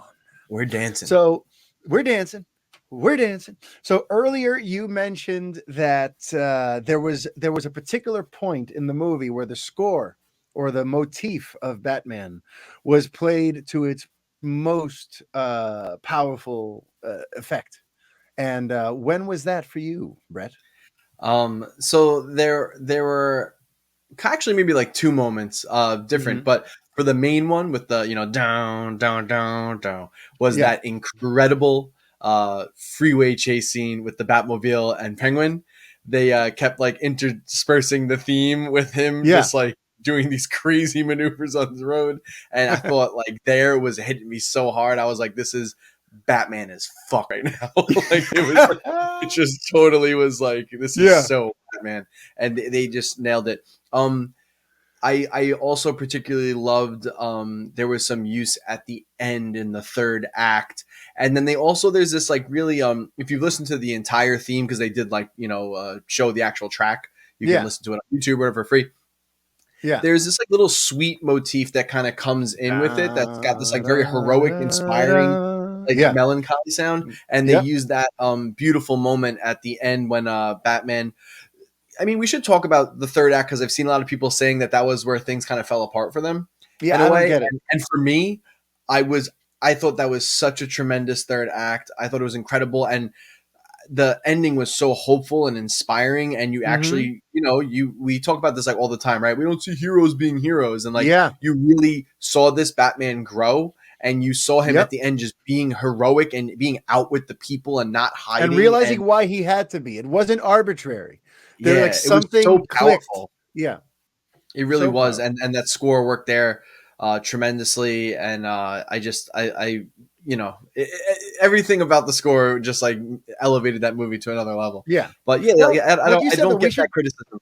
Yeah, with the third act. The third act thing, I saw a little bit about that too, and so I went in just kind of with a little bit of trepidation, just wondering, like, I wonder what that's about, because in other times where I've heard that critique are in movies where there was a certain tone and a certain quality up to a certain point, but then in the third act, it just becomes about the spectacle and the CGI, and suddenly now it's like, oh, okay, now we're in the third act of every other CBM, and I can tune out until the good guy wins. Right. Okay, cool.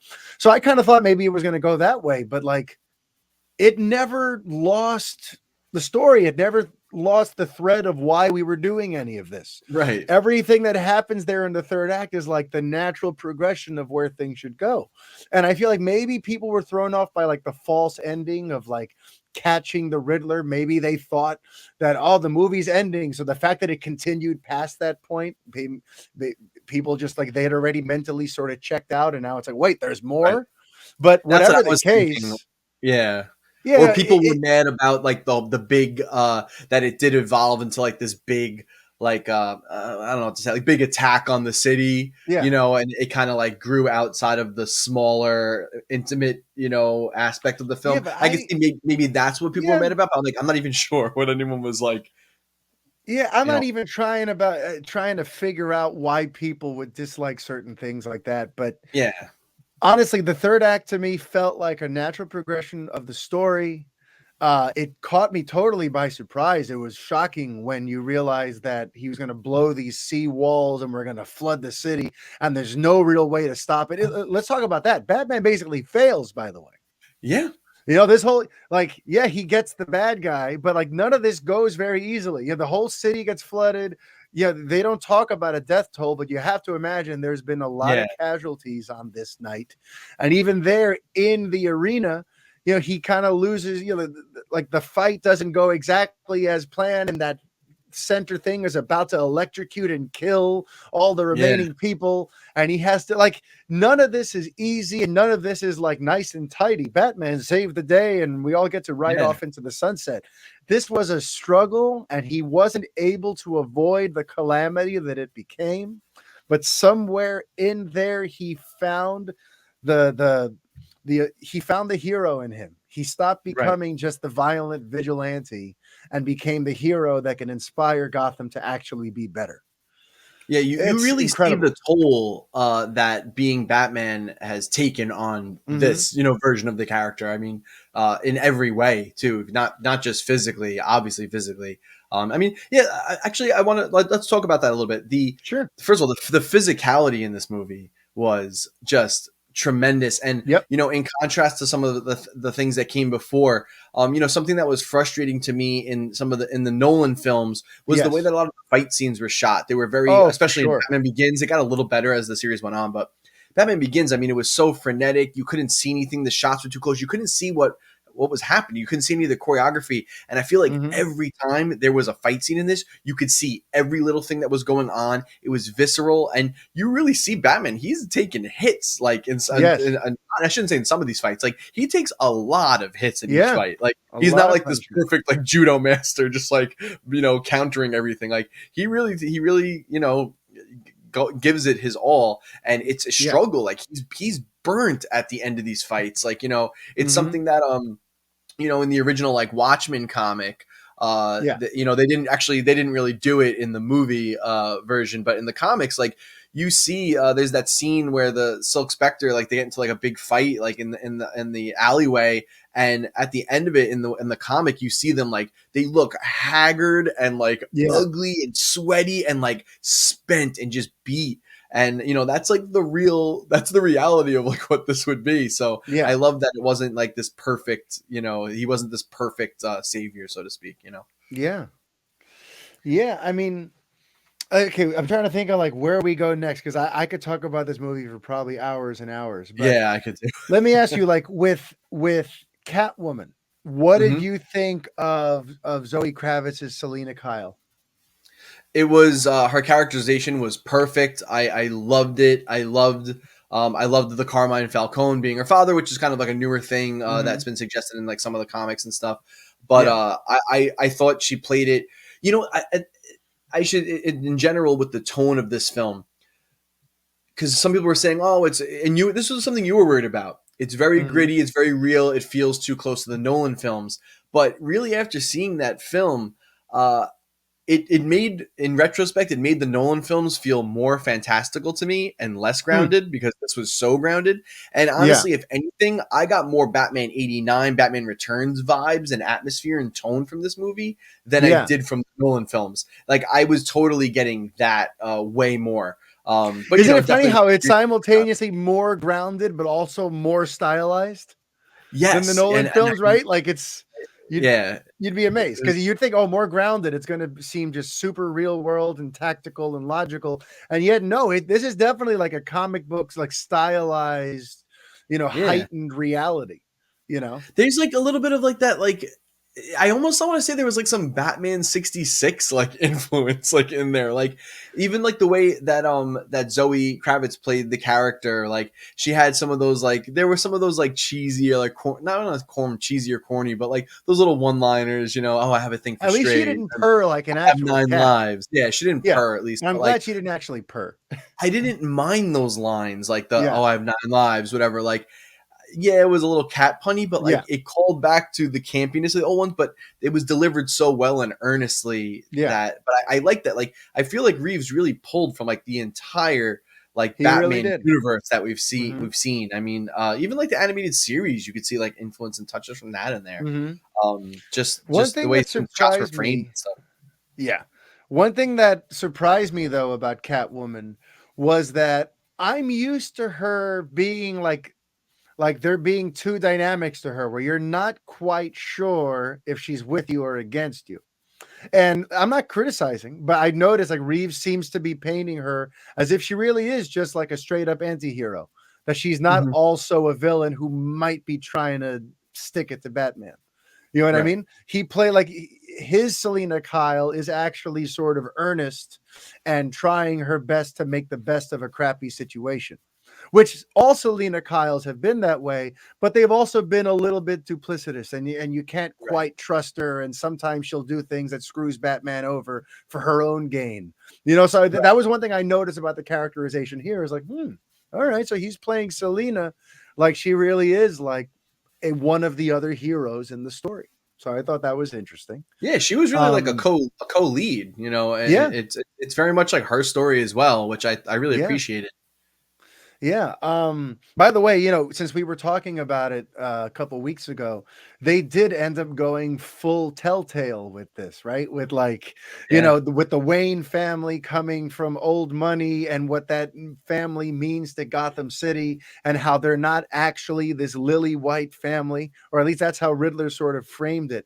Right. That Thomas, basically put a hit out on this reporter, and the him getting killed seemed to be some kind of mob retaliation for all of that. So they did ultimately go down that path. What Yeah. did you think of how they handled the Thomas Wayne isn't quite as good as we thought element of the story here? Yeah, no, I loved it, and I was totally on board with that. I'm always on board for the choice that makes like a character more interesting. Yes. And it does. It makes him even more Batman, even more interesting, having to contend with that as well. Falcone says to him, you thought your father was a Boy Scout. Yeah. Or no, maybe did he say it or Alfred said it? No, I think Falcone said it to It's him. Falcone. Yeah. Yeah, it's Falcone. And yeah, like that was such like a cool dynamic. And then it turned out that he made a lapse in judgment. It wasn't like he was like fully in with the mob. Mm-hmm. But I liked that little the way they played with that. I really, all the little twists and turns I really, really loved in this film. I thought everyone was engaging, and it as you said in your review, when you're doing like a noir kind of, detective driven thing, there is a little bit of the smartest person in the room kind of thing. And yes, figure everything out. But I mean, it was really handled very well. I mean, the movie was like really well paced. But since you mentioned my review, since you mentioned the review, like one example of a negative, because something that I wrote about in the review is that a lot of times in these kind of movies, where there's so many twists and turns and so much information that has to get conveyed and so many little things have to happen for the plot to move forward, is you inevitably end up where certain big plot points happen through some crazy convenience or through some, like, what is the chance that this person you need? And now I can be specific about that though, because in the review I was being, vague because it's a spoiler-free review. But like that scene where he sends her to the 44 Below Club, right? Mm-hmm. And she's got the contacts on and the earpiece, and she's doing some recon for who's down there in the 44 Club. Like, this is a packed nightclub. It's people shoulder to shoulder, and yet somehow she ends up at a table where everyone just tells her everything she needs to know about the plot, where the girl mentions, this is what happened to that Russian girl. Like that was very like, oh, come on. You know what I mean? Like there's probably another way she could have found that out, or it couldn't have just been blurted out by somebody. She like, here's a stranger and you're and you're just going to talk to her about all this stuff. Everyone was remarkably loose-lipped in that scene. And I feel like same thing too with like, how is Batman the only one who thought to press that little question mark on the rat maze that opened up the To the Batman envelope? Remember, they weren't at the crime scene anymore. They were at the morgue. Okay. So this maze and this crime scene has been processed. This maze has been brought to the morgue for further forensic testing, but nobody ever thought to press the button on it that has a question mark except for Batman to find the envelope addressed to him. So like, in these kinds of movies, that kind of stuff happens, and you got to just sort of, deal with it. As long as the overall package is good and there haven't been twists that like made zero sense, you just kind of go with it. So to me, there are those little kinks in the armor, but I'm not gonna dwell on them. I promise. But in terms of Penguin now, now there's been a lot of talk about Colin Farrell and all this makeup that he's under and this crazy, like, to me, it's crazy that they hired someone as well known as Colin Farrell is and then hid him under all that makeup. But now that we've seen the performance, I'm very grateful. How about you? What did you think of Farrell's Penguin? The artists there, like the makeup artists, like they better win something, because like he is completely, utterly unrecognizable. I mean, voice, look, and it looks so good.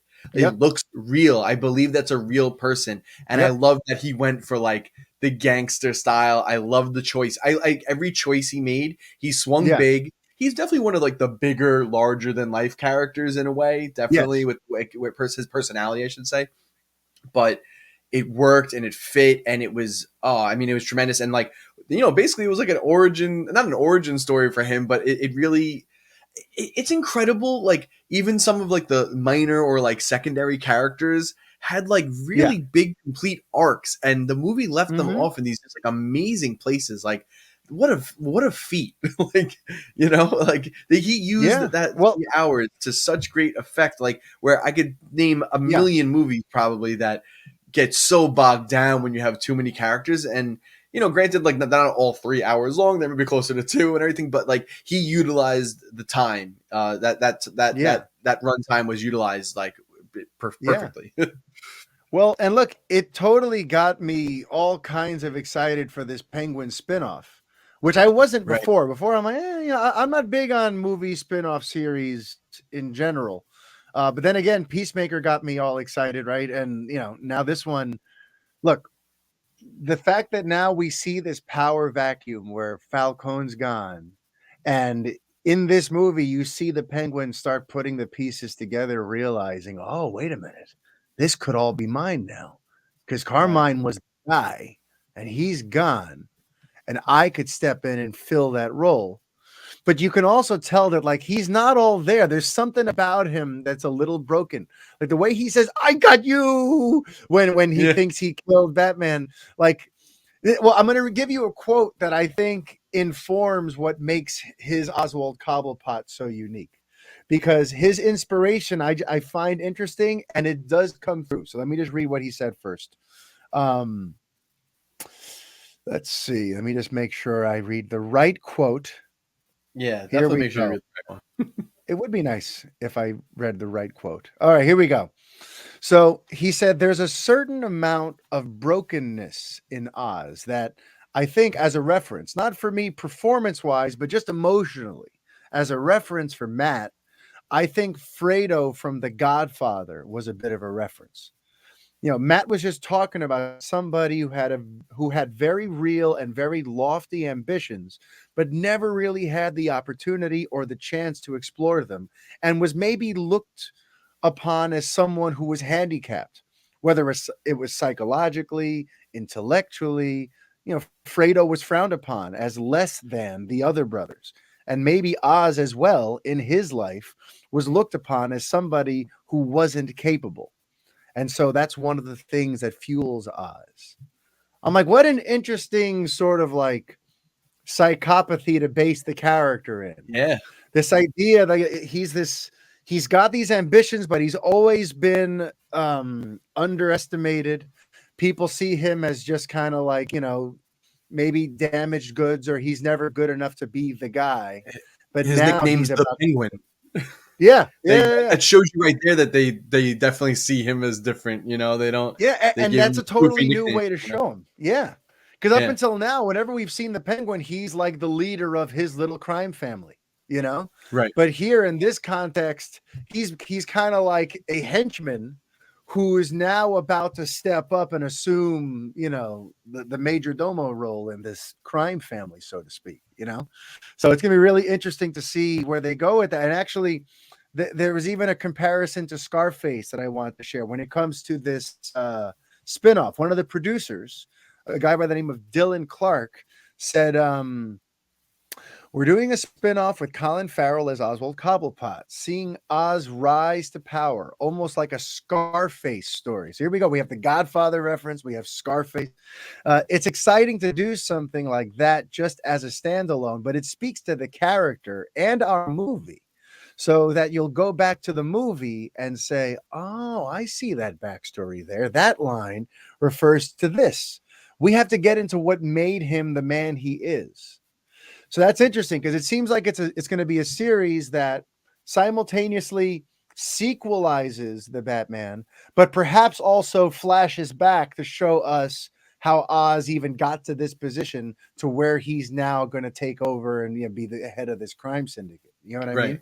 So I can't wait to see what Colin Farrell does in that setting where the focus is just on him, with this character that we only got a small taste of, but got us all kinds of excited. I can't wait to see, you know, what Farrell does, and basically like a long form character exploration here for his Oz. Yeah, that's why you get Colin Farrell. Even if you're going to cover him up all the makeup, you get Colin Farrell to make amazing choices like that as an actor. It's true. It's true. Yeah. And speaking of like amazing choices and amazing acting and getting the most out of people with even limited screen time, I mean, Alfred, I think, was only in 3 or 4 scenes, and none of them are terribly long. And we don't even get to see any of the backstory where he's raising Bruce like his son or training him to, you know, to be the Batman. We don't have any of the benefit of any of that stuff. We just have these 4 scenes between Alfred and present day Bruce. And wouldn't you know it, in that hospital sequence when they take hands there at the end, I was all kinds of emotional. I had a big lump in my throat, and I found myself super invested in this relationship between this Alfred and this Bruce. And it's incredible because we've barely seen them together. We've barely seen them do anything. Did you notice that? Did you feel that way? They clearly had I mean definitely on purpose. They clearly had like a strained relationship. They didn't have the relationship we're used to seeing in a lot of the comics or in the movies. Like it's very strained, and like that was their reconciliation right there. So I expect him to be much more active in any sequel we get. And again, if you want to know where this Alfred Pennyworth kind of came from, check out Earth One. It's very much the Earth One Alfred Pennyworth. I think they almost cribbed that completely. And how heartbreaking was it to hear Bruce like verbalize his fear of losing someone again? Because that's something that I guess we don't specifically think about. You know, we think about the tragic loss of losing his parents and the imprint that left on him. But also when you think about like the scar tissue, the trauma, the PTSD of that, when as a young child, you lose the most important people in your world. Now for the rest of your life, whenever you have to consider that someone else you care about might be dead, that's going to trigger all kinds of crazy things for you. Because like, wait a minute, I almost lost you. And I wasn't ready for that. And in the scene there at the hospital, the way he explains it to Alfred, and that's what leads to their sort of emotional reconciliation, that Bruce was like, basically, you can't put me in this position again. I can't lose you too, essentially. That was just super powerful. And something that I thought was interesting and kind of a unique sort of twist on Alfred, which maybe comes from Earth One, and I will read it. Not surprisingly, I've read Superman Earth One, but I haven't done Batman Earth One. But for this Alfred, something that I don't know if this is from the books, but it gives the impression that he was more than just a butler. Where when he says the line about it was my job to protect him, and he's talking about Thomas, that he basically seems to carry this guilt like Thomas and Martha died, but it was actually Alfred's fault because he was like the head of their security, essentially. Right. He said a line like that I've never kind of heard it stated that way or presented that way, where he's not just the guy who's holding down, Wayne Manor and making sure that they've got tea and all that kind of stuff. In this continuity, it seems like he was the person in charge of making sure that they're safe and that all their logistics are covered. And the fact that they got killed on his watch eats at him and perhaps fuels why he's, he takes such good care of Bruce and why he's so invested, because this kid's an orphan because I screwed up and I have to carry this with me for the rest of my life. You can feel some of that torture.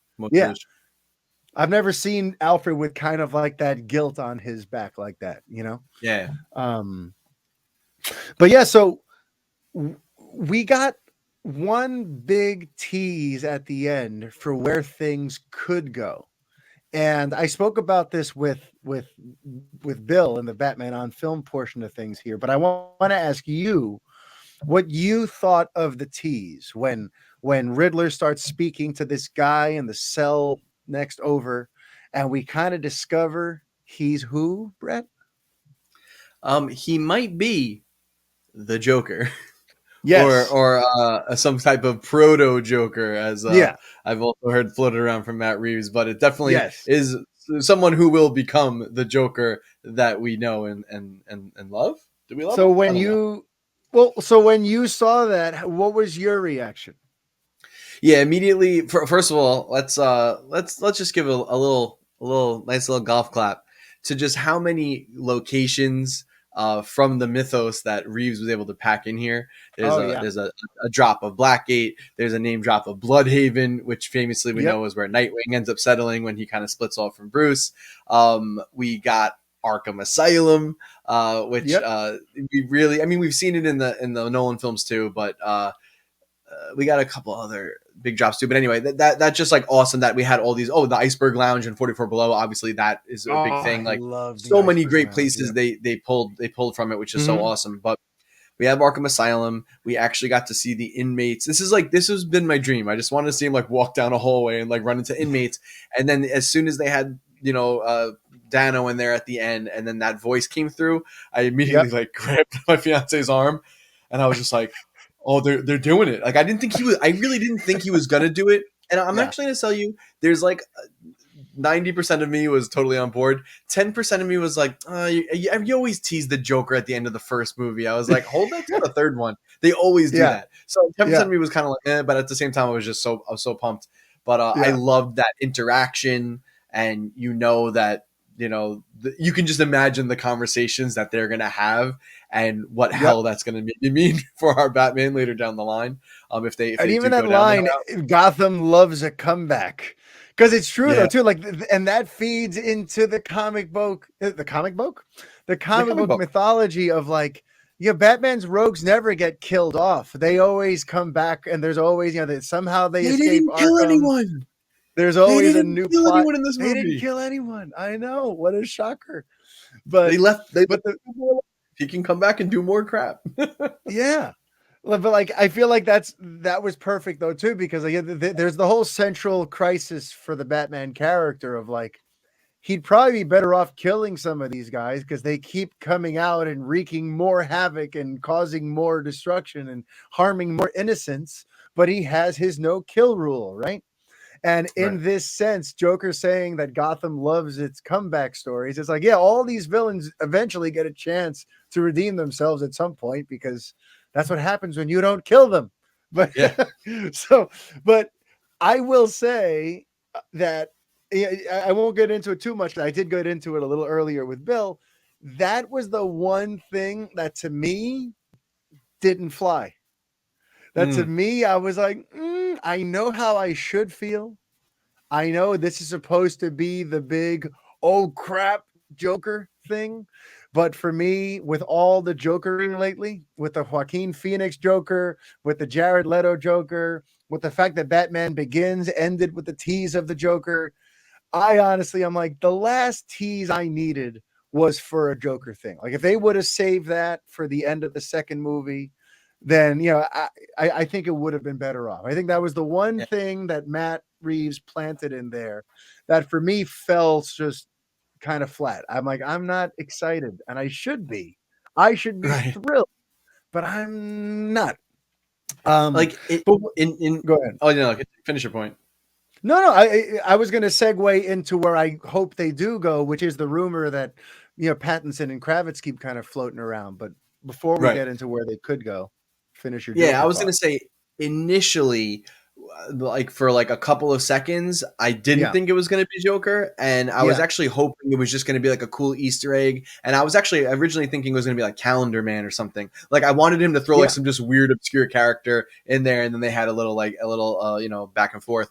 But ends up Joker. But I do like, because one of the things too is like when they first mentioned Penguin in the movie, Pattinson says, "Yeah, I know who he is." So it's like he's already like just aware of him, or maybe has had like a run-in with him before at a distance.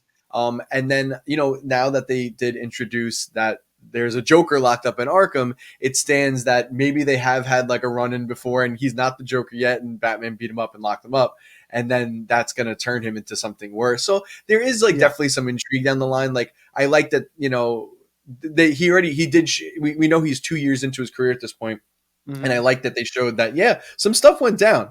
Like he's had some adventures already in these 2 years, which is really cool. And so let's talk about the next part, and then hopefully I can get a quick rundown of just some geek out nerd moments at the end. Yes. So look, neither one of us seems too keen on the Joker being where they go next, but you might even say not too Joaquin. Oh, wow. All right. Thanks for being with us, folks. I'm not going to be here next week. Leave your half-star reviews. Anyway, no, there is a place that I'm keen that they go. And Brett, I think you'd like to talk about it, because Pattinson and Kravitz and others have been dropping some hints or saying where they think it could be. So talk about it. Where would you like them to go that these other people keep mentioning? Yes. So it seems to be coming up that a lot of people, especially after where this film ends, a lot of people want to go to the route of Court of Owls. Yes. Which you find out is the real corruption under Gotham that's been controlling thing all along. That said, though, now I've been excited for that. I really love that storyline in the comics. Yeah. But I don't have it in front of me, so I apologize. But one of our listeners did actually put some YouTube comments because we mentioned Court of Owls last week, and he actually had said, like, how would you even do that? We don't have Robin or the Bat family, because in the comics it does very much involve the entire extended Bat family. I mean, there's always a way to adapt that stuff, you know. So yes, they wouldn't be able to do the exact, you know, one-to-one storyline. Listener, I'm sorry, I don't have any. I'm the worst host. But you know, they could definitely make it work. However, now, just on a side tangent, and we'll go back to it.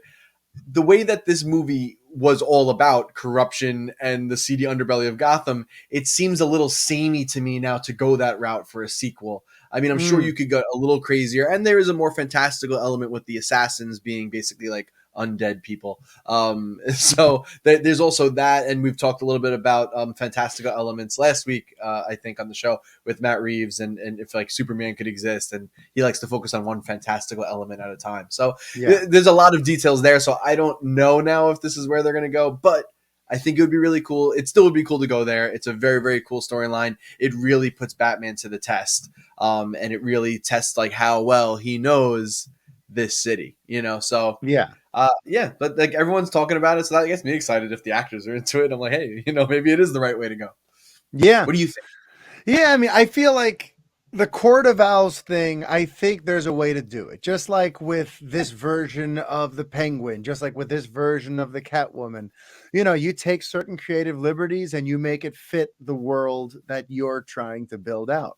And I think there's a way to tell a story about this secret society that is really kind of pulling all the strings, and kind of what the history is of that and what he's going to have to do to rid Gotham of that. You know, I think there's definitely stuff there worth investigating.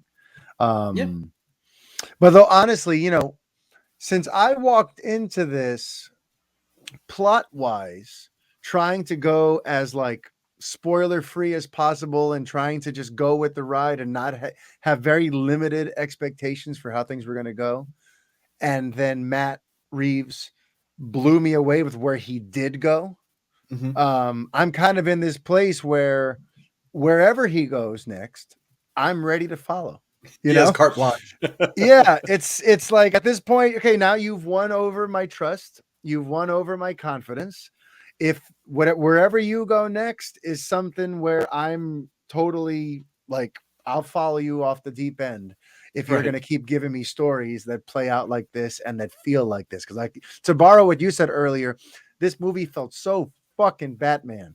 You know, it's just right out of the gate, from the opening to the that opening confrontation with the goons and the train trestle, and then everything that happened afterward, just like his voice, his body language, his silhouette, her silhouette when him and Catwoman were talking together. I'm like, this is just classic, straight up Batman storytelling here. Yeah. And that grimy, weird Gotham. And I love that it's this weird conglomeration of like Chicago and New York.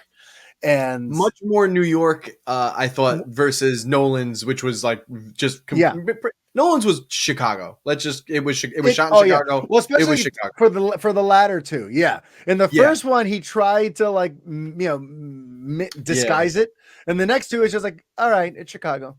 Yeah, it's mostly Chicago. There was a little New York, I think, for like the stock exchange or something. But but this movie was decidedly more New York. I mean, we had Gotham Square Garden, and we basically had Times Square, and with the same logo. With the same logo, which is amazing.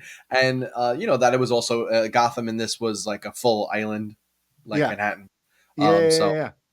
By the way, the viewer who sent in the note about the Court of Owls is Scythe Life. Scythe Life on YouTube. You're the one who pointed out that it would be very hard to do the Court of Owls without Damien and all that other stuff. But you know what I'm saying? Okay. So I feel like we could probably riff on the Batman forever, but we can certainly come back to things in later episodes. So for now, I want to let you hone in on those last few cool geek things that you wanted to, and then we could bring this episode home. I'm going to rapid fire. kind of. All right, rapid Try to fire me rapid the fire. things that made you nerdgasm, Brett. Okay, so like I mentioned earlier in the episode, this was a Batman checklist. So it's like Batman beating the crap out of people, check. Okay, Batman using gadgets, got a lot of gadgets. It was A great. lot of Was gadgets. obligatory, awesome Batmobile chase scene. We got it. Yep. Amazing buddy cop relationship with Gordon. That was the best out of any Batman film. And I loved it so much, especially the part when he told Gordon no guns, and he went, "Well, that's your thing."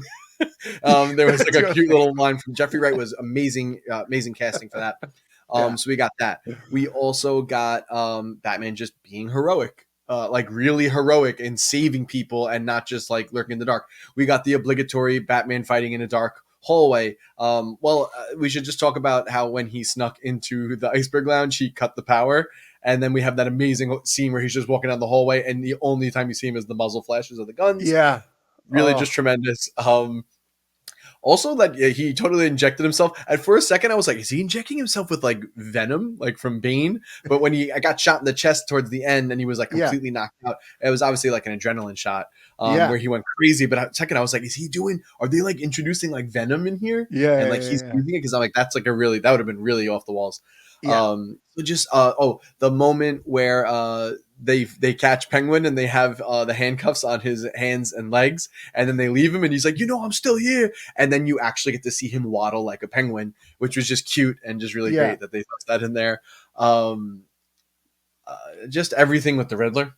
The Riddler legit felt like the Riddler from the Arkham games, which I really appreciate with like like Saw-ish traps. Like I felt like I was like, is he gonna get a Riddler trophy? No, we're gonna find a Riddler trophy in here somewhere. So there was just some really, really great stuff with that. Oh my goodness. I think that was like my big Batman checklist. Like he literally we got the grappling hook and the stairwell and all that sort of thing too. Fighting the cops was really the relationship between him and the police in this was really well done. I love that. I mean, they literally just they like I said, there was a Batman checklist and they just was like, yep, we got that, we got this, we got this in there, we got that in there. Like they nailed everything. It was just tremendous. And that final third act fight I thought was just wow. I mean, it was like so powerful, emotional. The stakes were so high. Mm-hmm. Oh my god, I could talk about this movie forever. We have to talk about it. We have to see it again, and then we have to talk about it again. We'll have to do like a second spoiler cast. Exactly. We may have to after our second viewing. But hopefully you geeked out at those moments too. I would love to hear your favorite moments. I mean, this is to the listeners. Definitely let us know. Up with your favorite moments. We can definitely talk about them on the show next time. Actually, I should mention I will not be on the show next week, not because of my bad jokes. I'm away next week, so unless we can film something early, we'll see. Yeah. But I may not be here. You might get a nice little solo Mario episode, but don't be mean about it. Old school, don't be mean about it. I'll be back. You know what I'm saying? I won't be mean. I'll just talk all kinds of smack about you. Not him. No, don't be mean, listeners. Wow. Just one thing I wanted to circle back to with the Jim Gordon and the Batman relationship. I love the thing where they're in the interrogation room and he gets in his face and then they're like, all right, look, I have the keys here and you're going to punch me in the face good. And all that. And then he hits him, right? And then the next scene, he's like, you could have pulled the punch. And Batman's I did. That was like, he had a lot of good one-liners. Yeah, it's funny for a movie that was as serious and as quote unquote dark as it was. There were cute little moments like the penguin waddling, and even like there's a shot at Wayne Manor where you see this bust, the top of a statue, just the shoulder and the head, like a bust on the table, right. And that's right out of the Adam West Batman because they would pull the head back. And it has the button that opens up the thing. I mean, obviously, I don't think that would happen in this world, right. But they had the bust so that you would think about that, Cool little homage. And in the Adam West series, there was always a big thing about them climbing up buildings. And this one, he did the reverse where Batman's running down a building. Just something about that visual struck me as a little bit like that's kind of Adam West-ish too. You just reminded me too that they rather than do him gliding with the cape, it turned into a friggin' wingsuit. Yes, and that was awesome. It was Yeah. really, really cool. And, Yeah. you know, it was definitely a more grounded choice because it's more realistic that Yeah. would work versus the cape being like that. But wow, what a landing. Whew. But I loved him. Yeah. I loved it. He wasn't 2 years in. He still has not perfected it. Also, I got the sense from that, which is, just, credit to the directing and to Pattinson. When he got on the top of that building, you legit saw him go, oh, like he was like, and I get the sensation that he had not used that Yeah. wingsuit before. Like this was the first time using it, and I thought Yeah. that was like a really nice touch. Like he was like, I have not had to do this yet, but I have to do it right now, so let's hope it works. And then that landing was tremendous.